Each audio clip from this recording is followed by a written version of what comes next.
Hello, greetings. Welcome to Chapter 5. This is a chapter about the different types of drugs and differential effects that they have on our bodies. All right, still in the pharmacology section of the course here. Particularly, we'll focus on psychopharmacology, the way that drugs affect our brains and our minds. So early on in the course, in Chapter 1, it was noted that almost all drugs are the consequence of plant-human interactions. There you go. And those plant-human interactions are the result of the chemicals in the plants. Many plants have poisonous chemicals in them that intoxify us. You might take, for example, poison ivy or poison oak. Anybody who's had a case of that certainly understands the toxic effect on their skin of the rash that results of getting rubbing up against one of those plants. Well, the reason they do that is to make animals leave them alone so that they'll live and survive. This is an evolutionary development that has occurred, no doubt, over the millennia, thousands if not millions of years. I'll just point out that we also have been evolving for millions of years into the current state of humanity that we are now. Side note, if you want to take a class about that, I offer Anthropology 101, which in part covers the vast diversity of human evolution over that long period of time, from the point at which we diverged from the chimpanzee genetic line about 6 million years ago. And did you know that there were 23 different species of humans in the history of human evolution? Not only Homo sapiens. Of course, you probably heard of Neanderthals. There were a different species of human. There are many, many others. In any case, this is not anthropology, this is drugs and society. So it's important to understand that, though, because the evolution of plants and humans has gone on simultaneously, with some plants deciding or surviving as a result of evolving intoxifying effects that affect animals, including humans, and those intoxication effects are an attempt for that plant to survive, to get the animals not to eat it, because it's pretty well recognized that toxicity is dangerous to animals. Oh, this way. Got my dog with me here. This is Phoebe. Come here, Phoebe. Say hi, Phoebe. Come here. Biscuit. Come on. Come here, Biscuit. There you go. Hi. Oh, all yours. Here you go. Hey, say hi. All right. Good girl. Okay, so Phoebe and I, being animals, can be intoxicated by plants, and that's generally not considered a very good thing, except for the fact that some plants have toxins in them that affect our brains, which have evolved over time to create what we call cognition, or the ability to think. These plants and the toxins in them affect our brains in a way that get us thinking different. We experience consciousness differently when these particular plants affect us. So those plants, of course, are plants like opium, marijuana, cocaine, the coca leaf, and many, many others. So that's the ultimate source of drug effects psychopharmacologically, in terms of how plants intoxify our brains. They affect our neurotransmission, and that difference in neurotransmission creates the drug effects that we experience. Now, drugs can be classified in many, many different ways based on those effects. You've got your narcotics, you've got your depressants, you've got your cannabinoids, you've got your opiates, you've got a number of different ways in which drugs affect us. Some, however, have similar effects based on their based on the neurotransmission that is similarly affected by different plants, such as, for example, caffeine and cocaine. Cocaine certainly has a much more profound effect on stimulation, but caffeine has that stimulant effect as well. So both are categorized as stimulants. They stimulate our brains by engaging glutamate, dopamine, perhaps serotonin to some level, and allow us to experience that stimulation in the form of feeling more awake, feeling more energetic, and so forth. So what I want to do is identify, as it's done in Chapter 5, the 7 different categories of drugs.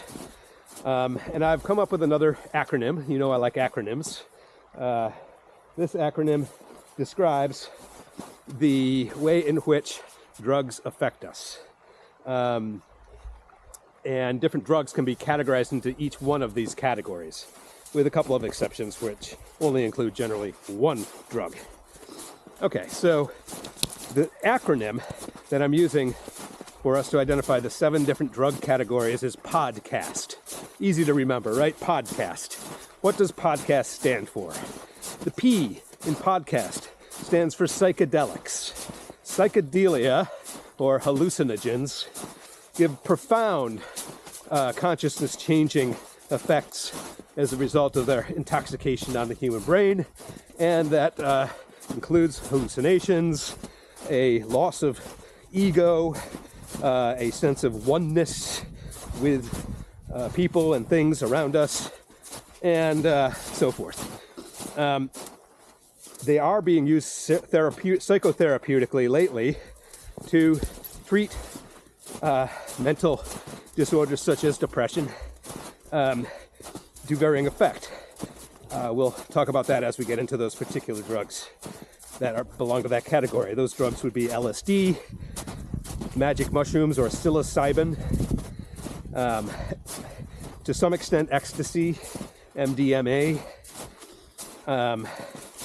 Might also include DMA, dimethyltryptamine, or DMT, dimethyltryptamine. Ayahuasca is a plant that has that in it. It's often used by tribal peoples in shamanic practice. And there are others. Mescaline, peyote is one. It's a cactus that grows in the southwest. So these are all hallucinogens, or P, psychedelics. The O in podcast is opiates. Opium comes from the opium flower. It grows naturally in South Asia, particularly Afghanistan and other regions in South Asia, but can be grown elsewhere in the world in certain environments. Opiates, as we know, cause that narcotic effect of sleepiness, but also intense euphoria, and they are an incredible pain reliever as well. They interact in a way that allows us to avoid pain. Okay, here we go. This will be a little easier. All right, this way, come on. All right, I'm gonna leave it to you to make sure she doesn't run off. All right, so the O is opiates. The D in podcast are depressants. Now here it's important for us to recognize that depressants do not make us clinically or psychologically depressed. They simply make us physically depressed. The two may go hand in hand, or they may not, depending on the personal situation, the individual's situation. So depressants are drugs like barbiturates, chloral hydrate, bromides. You may not have heard of any of those. Those are older categories, but more recently, the categories that you might be more familiar with would be benzodiazepines. Most people have heard of Valium or Xanax. These are benzodiazepine depressants. But perhaps the one that everybody knows and is the most popular depressant, certainly in the history of mankind, is alcohol. Alcohol is a depressant. It activates the GABA systems in our brain, and that makes us physically depressed. It slows the body, it slows the brain. Now, you may think you're great at doing stuff when you're drunk, but that effect is very short-lived, usually with just the first dose of intoxicant. And from there on, after the second drink, third drink, fourth drink, your body starts to slow more and more and more and more until eventually, if you keep doing that, it will shut down entirely. That's called the alcohol coma or blacking out. Okay, so that's depressants. Hold on, let me clean the camera up here. There we go. All right, so that's the depressants, D in podcast. C in podcast are cannabinoids. Cannabinoids are drugs, chemicals that exist in one plant only, cannabis. And the classic cannabinoid, although not the only one, that gives its drug effect is THC, tetrahydrocannabinol. And usually the Delta 9 form is the one that gives us that high that you get when intoxicated with marijuana, which is a quite unique high, and why this category only has one drug in it, cannabis, or marijuana. So, cannabinoids are restricted to just that one drug. But there are many other chemicals than THC that have been found to be particularly useful for pain relief, epileptic seizures, antiemetic or anti-nausea drugs, and so forth. All right, CA. A stands for antipsychotics, or drugs for mental disorders. We're going to cover that in the next chapter, chapter 8, before we break for spring break. Antipsychotics, typical drugs might be like Lexapro or Prozac, a classic old 90s antipsychotic. These drugs are designed specifically to address the ills that come from mental disorders. Okay, since we're going to cover those next chapter, I'm not going to go any further with those. The P, let's see. That was the A, podcast, A. S, the S, I've already mentioned, are stimulants. Stimulants are that category of drug that embrace or activate, I should say, excite the glutamate systems, that neurotransmission system in the brain. And they, again, make us more excited and wider awake. So, as I mentioned, that would be caffeine, cocaine, other stimulants, methamphetamine or any amphetamine for that matter. Those are all stimulants. And then finally, the T in podcast is tobacco. Tobacco is, again, like cannabis, that drug that has relative unique effects as a result of its intoxication through the nicotine intoxicant. And as you know, that can give people a lift. It can, it has slight stimulating effects. It has some psychoactive effects, but not nearly as profound or strong as cannabis or other drug categories. Unfortunately, nicotine also is a mimic of acetylcholine neurotransmitter, and that acetylcholine neurotransmitter is very much related to muscular function. So that's why the nicotine-dependent person wants to get that nicotine relatively frequently in order to replace what their body is no longer making, and that's acetylcholine. It's replaced by the nicotine that the body has become habituated to taking in, and thus doesn't make the acetylcholine. And that's why people get the shakes and have anxiety when not able to get that next dose of nicotine. Difficult to get off of nicotine, and perhaps one of the, if not the most difficult drug to quit because of the profound physical dependence that develops on nicotine. Okay, that's podcast, and those are the 7 drug categories, each one of them containing multiple different drugs that have similar effects, with the exception of cannabis and tobacco. Okay, back here with the next section of the chapter, and that's on drugs, drug identification and drug effects. So, drug identification for pharmaceutical drugs, ones produced legally and compounded, usually in the United States, but not always. Those drugs are identifiable by the markers that are mandated legally to be put on them, and the colors and shape as well, if they are a pill or an oral medication. So look at any pills you have around and you can identify the color, the shape, sometimes size, I think, can be important, as well as a little number that's on those pills. And all of those things together can be used to identify the drug and what is in that pill. Again, this is for pharmaceutical drugs, not for black market or illegal drugs. Illicit drugs, as we will discuss, are more difficult to identify. All right, so there's a particular guide. You can find a link to it online on the notes, called the Physician's Desk Reference. Physician's Desk Reference allows us to look up those numbers and shape and color of the pills in order to identify what they are. So that's an important reference for any physician or pharmacologist.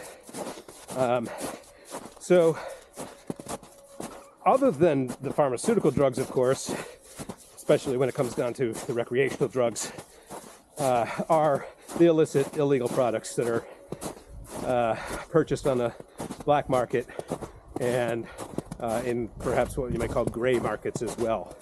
A gray market would be a pharmaceutical product, something like, say, for example, Ritalin or Adderall, both stimulants used for ADHD.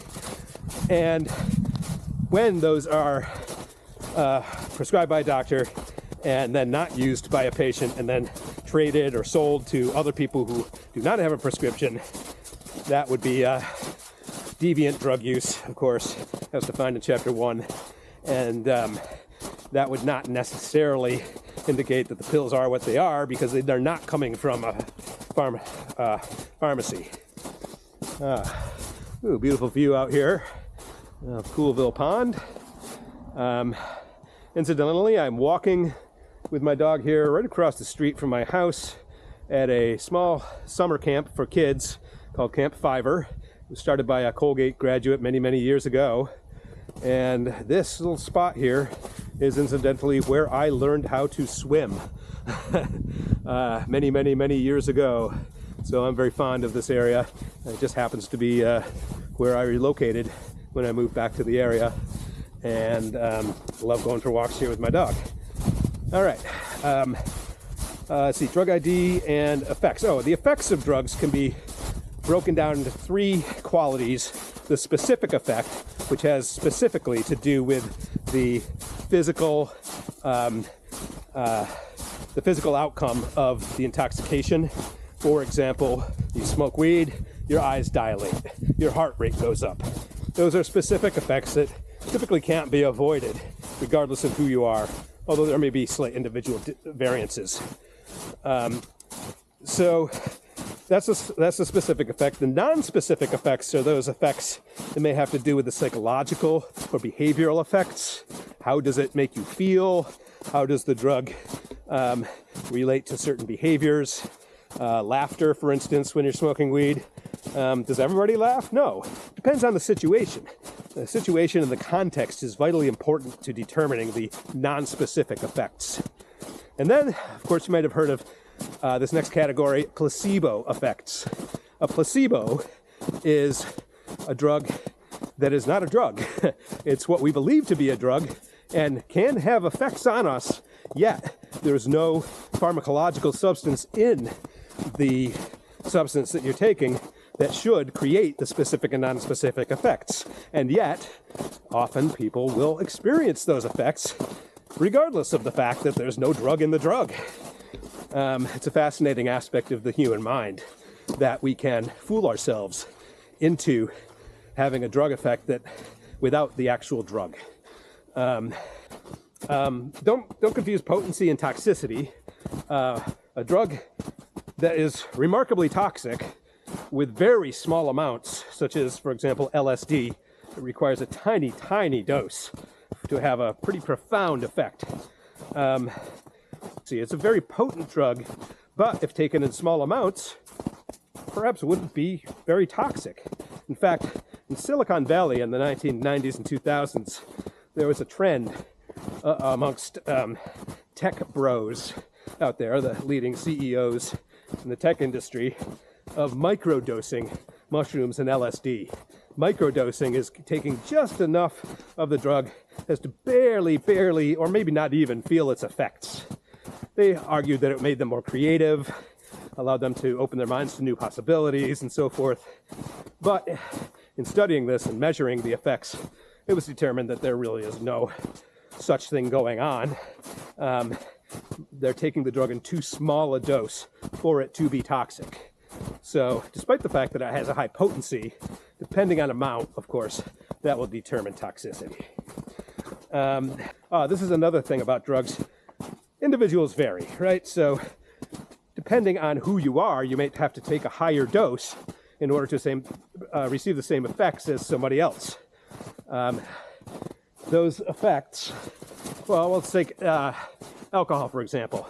Obviously, some 400-pound football player, linebacker, is going to need to take more alcohol than a 100-pound person who is never had alcohol in order to experience similar effects. So that's what we call the dose response curve. And the specific effect, again, may take more for one person than another, yet will still occur. So there's a great chart in chapter 5 there about alcohol, where there's a dose response curve. For those who have low tolerance to the drug, they're going to feel it after one drink, or they're going to feel the effect of lack of social inhibition, loosening up, if you will, after one drink, whereas it might take 3 drinks for that 400-pound football player. The next effect, but both will experience it eventually. And then it'll move on to the next effect if even more of the drug is taken. You might be discoordinated. They call that ataxia.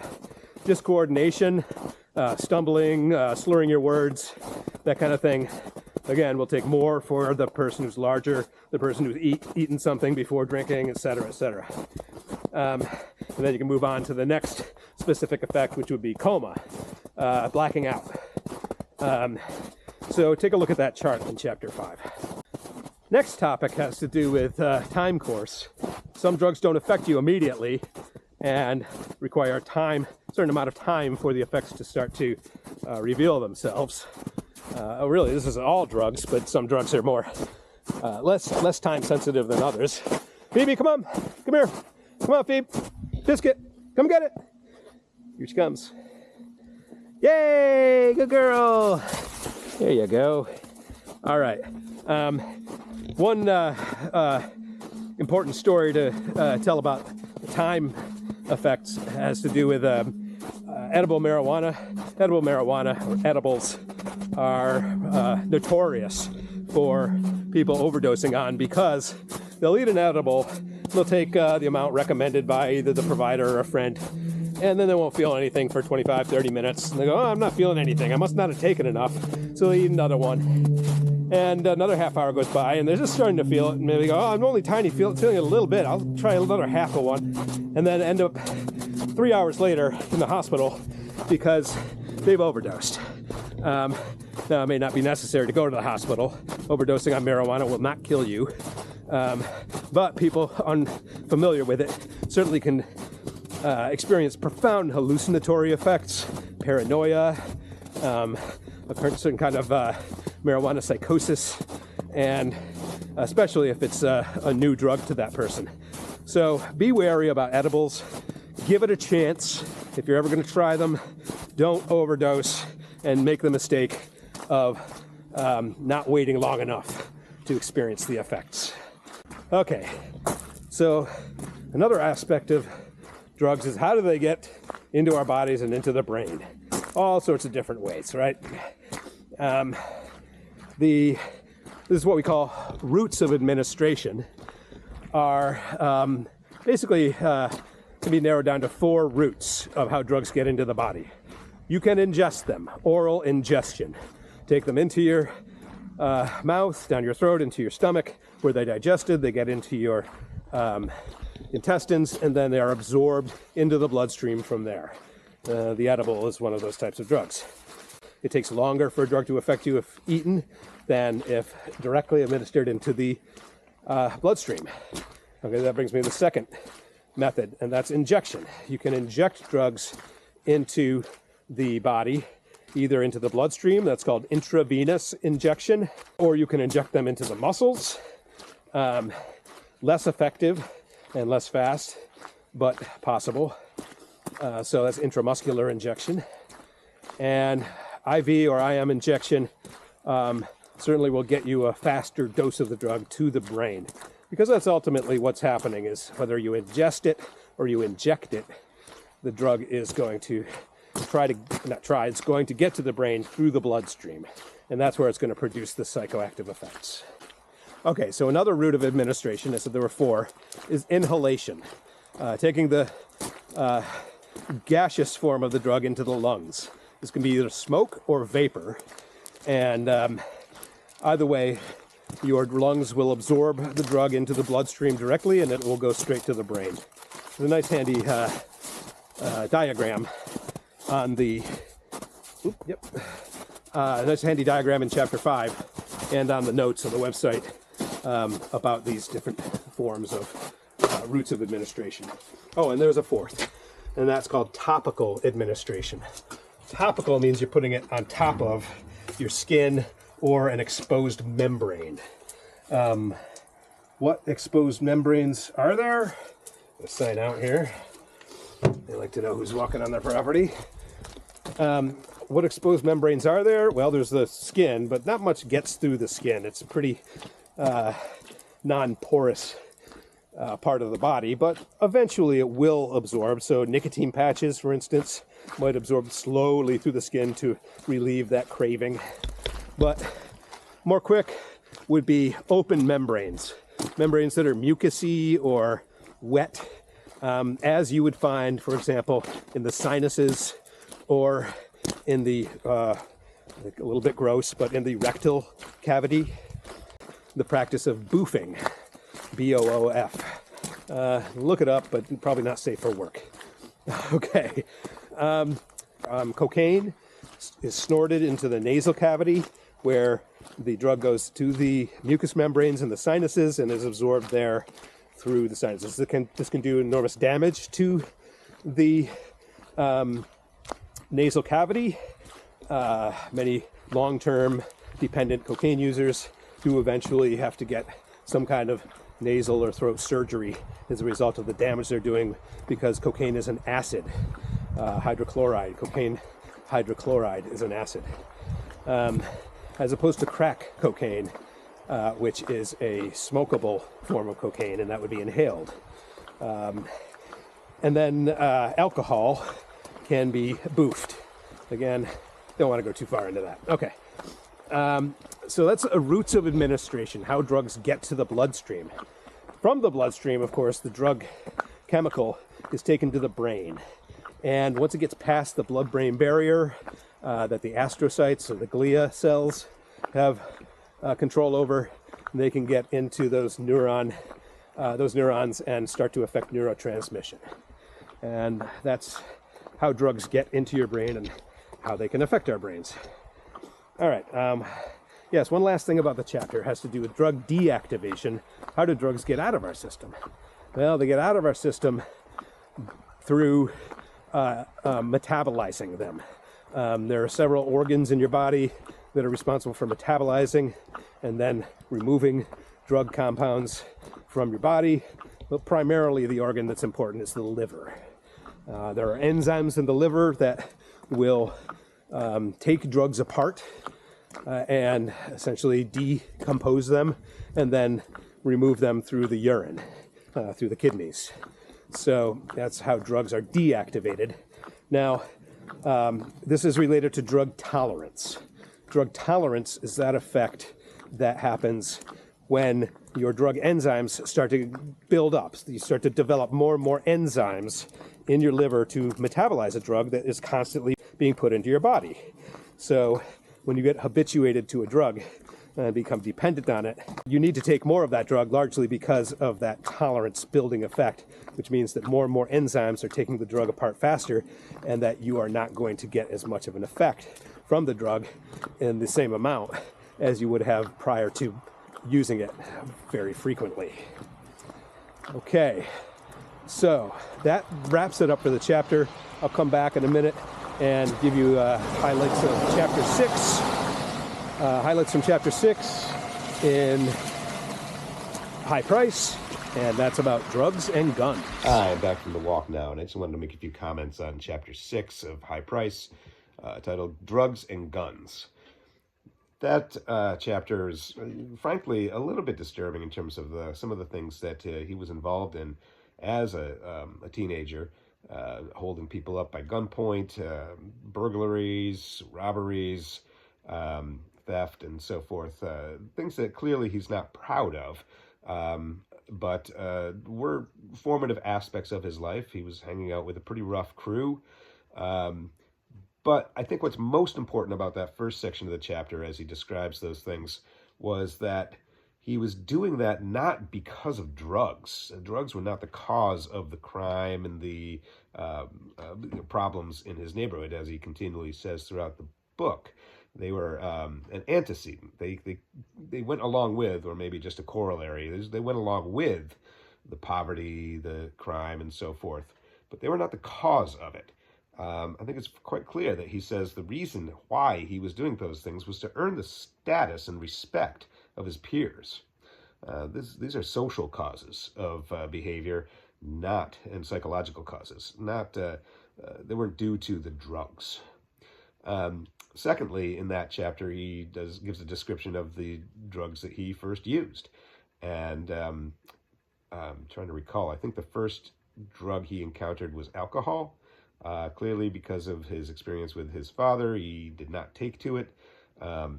He describes the first use of cigarettes and then weed. And in all of those cases, he says that these were just experiments. They weren't something that he did and then got hooked on anything. And he reinforces that idea that the first-time drug user is not truly at huge risk for automatically becoming an addict. This is not the process by which addiction happens. It's not some kind of magical event that happens as a result of doing drugs. It involves choices, sometimes forced or difficult choices, and as well as habits that emerge as a result of a pattern of use. And just trying a drug a few times does not create that pattern. And so those 2 points made in Chapter 6 really reinforce the idea that often to blame drugs for the social problems that exist in any given community or neighborhood is perhaps a wrong place to put the blame. And people who try drugs or do drugs are not destined to become addicts. So that said, take a closer look at Chapter 6, Drugs and Guns, and we will move on with Chapter 7 next week. Thanks. See you later. Oh, assignments. Assignments this week, I think, are fairly straightforward. Do the online media 5, Know Your Drugs. Identifying drugs and their properties is important, so hopefully you can find 2 drugs to identify. And I believe there's a bi-weekly journal for Chapters 6 and 7 due at the end of next week, not this week. Okay, so pretty light week. Get to those readings. Maybe you want to get ahead of things. We do have a midterm exam coming up, at the end of next week, so start preparing for that. Okay, cheers.